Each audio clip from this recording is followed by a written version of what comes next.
Hey, I have around 120 hours and I'm Diamond 1 to 2. Is that good? Is it weird that I'm Gold 3, but I have super good mechanics? Is it good that I only have 500 hours and I'm champ? So I'm Bronze, but I play like a Diamond player. Is that bad or good? I am Gold 1 in 1.5 months. Is that good? I am Gold 1 in 1.5 months. Is that good? I've around 68.93 hours played and am Diamond 2 to Diamond 3, but I deserve champ. Is that good? No. I get these comments a lot, and I still don't really understand the intention. Clearly hitting champ in 25 hours of game time is good. Are you just... Never mind. Point is, whether it be hours, rank, items, there's plenty of ways to compare yourself to others in Rocket League and in life. But when you do this, you put yourself in a box.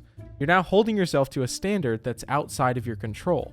There will always be a Jstn to compare your mechanics to, or a Sandman to compare your inventory to. But by separating your motivation from others and shifting your focus onto yourself, you remove many of the hindrances that come with these constant comparisons. I'm not saying to not look at others for inspiration or motivation, I'm just saying to be driven by your own actions. Okay, that got a bit too much. Let me pull it back here. I've played a lot of Rocket League, this much Rocket League, for a long time, like over 4 years. And in that time, when I've set my mind to it, my improvement has never stopped. Sure, it slowed and sped up, much like everyone else, but I never actually ran into a hurdle that halted my progress or set me back in skill. Season 3, Champ 1. Season 4, Champ 1. Much harder than Season 3 Champ. Season 5, Champ 2. Season 6, Grand Champ. Season 7, 1702s. Season 8, Grand Champ in 1s, 1703s. Season 9, Grand Champ in every playlist, 1790 and 3s. And then I kinda chilled there for a while, but I wasn't playing the game. I took an extremely long break from focusing on competitive and failed to improve at all during that time.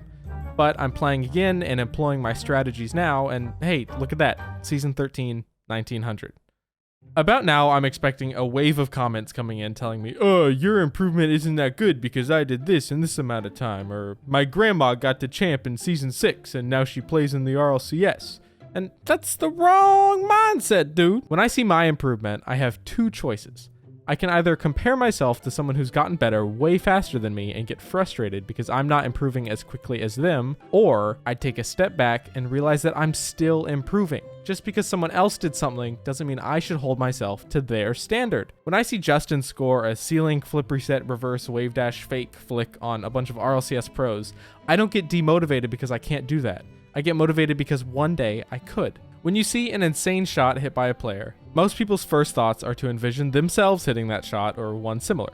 I see comments on montages all the time of people saying they go in-game inspired to hit a shot, realize they can't, and then give up.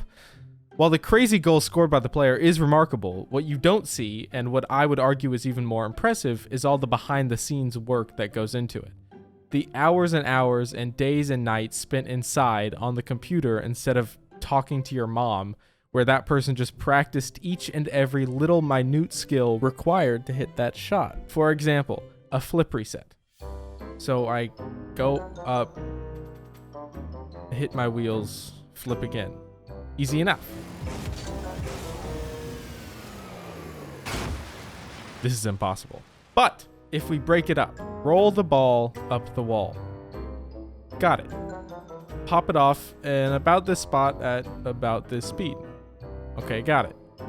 Okay, now I turn my... yeah, I can't do that. Time for loads of workshop maps, hours of custom training, and time spent in-game focusing on your mechanics. Hey, I can spin my car now. Okay, take it up the wall, pop it, spin, land, and... Hey, I did it. Okay, so you've hit the shot once in training, say 1 out of every 20 tries. So say you get 1 or 2 opportunities per game now to hit a flip reset. So in 5 minutes, you have 2 5-second windows to hit a shot you can only score 5% of the time in training. Do you think you're going to score that flip reset? Or do you think this is going to happen? When I break it apart like this, and then picture some of the goals scored by Jstn at the highest level of play, it makes me realize how massively far ahead mechanically he is. It's mind-boggling. Okay, so anyway, how to never stop improving, regardless of how quickly you learn. 1. Play a lot. You need a baseline of practice every day so you constantly keep your muscle memory fresh and have plenty of opportunities to try new things and learn from your mistakes. 2. Analyze your replays. You thought you could do this without looking at your replays?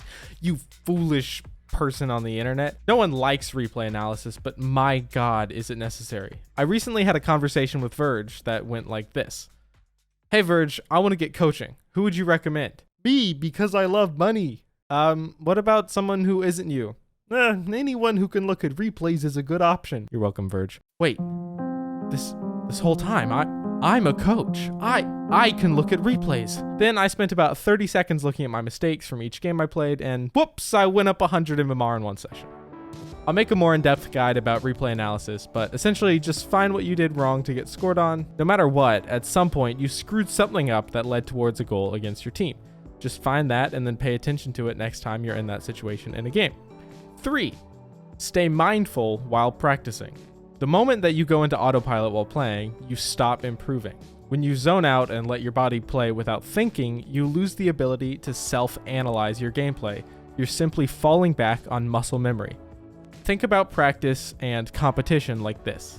The second you get into a competition, your reptilian monkey brain takes over. You lose all critical thinking and play entirely off of what you've been able to commit into your muscle memory, which is fine. It's expected in competition. However, you don't want to fall into this way of operating while practicing, because at that point you lose the ability to learn anything new. You're just doing what you know you already can. To build off of this, make sure you're actively trying new things. Are you playing to win, or are you playing to not lose?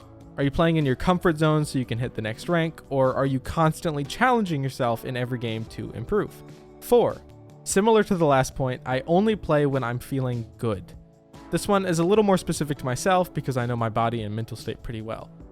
If I feel I'm playing well, staying active and focused, and lose a game, I keep playing. But if I lose a game or two, and I know it's because I'm not playing my best or I can't concentrate on what I want to, I just stop playing. I switch to something I know I can concentrate on, like a different playlist, usually ones, or some kind of mechanics training. This is also great for avoiding tilt, which is 100% completely counterproductive. I actively avoid ways to make myself upset. If I'm thinking about getting off for the night and decide to play one more game, and then I win that game, I just get off anyway. I didn't feel like I was playing well and still won, so I might as well end on a high note. I separate myself from my rank and focus entirely on my performance. So if I'm upset with my performance but my rank goes up, I make a change and don't continue hammering down that poor performance into my gameplay. To counter this, I do know people who just keep playing if they're losing, which is totally fine, I guess, as long as you feel you're learning. Just don't tilt, good sir. 5.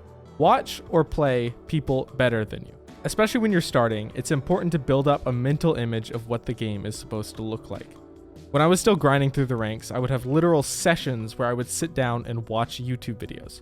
I would spend hours looking at someone like Squishy's YouTube channel, specifically Road to GC or some high-level 3v3 matches, and try to analyze each of his decisions, building a mental image of what he did in certain situations and why. I'd break apart each of his movements, when he dives for the ball, when he decides to wait, where his teammates are when he makes these decisions, whether he goes for big boosts or for the pads, whether he pushes up or stays back. You get the idea. I'd view watching these games like a training pack. I would make mental and sometimes actual notes about what they were doing and how I could apply these things. Then I would take one or two of them and try to actively focus on applying that change in my own gameplay for the session. Even nowadays, I'm still doing that. Recently, I found at the highest level, most don't dive for the ball when they have the option of waiting, yet are still able to challenge the ball effectively. So I've been focusing on my spacing in the midfield. Alongside that, I've been focusing on only going for the small pads and really nailing my boost management so as to keep perfect rotations with my team, and clearly it's still been working. Regardless of where you are in the ranks, it's important to have a good perspective. Figure out what you want to do and make a plan for how you're going to do it. Break it up into little sections like a training plan. For example, one day I do backboard training and I play 5 games of ones. Next day I do redirect training and workshop maps. Mess around, find what you like, and stick with it. Again, think back to the progression of the flip reset. It all comes in stages, not just your mechanics, but every part of your gameplay. You don't wake up one day being able to score any of these insane shots, but if you stick to your training and game plan and follow these fundamentals, you'll wake up each day better than the last. And really, that's all you can ask for. Besides psionics to fix their broken fucking matchmaking who pairs me with shitty fat ass teammates who fucking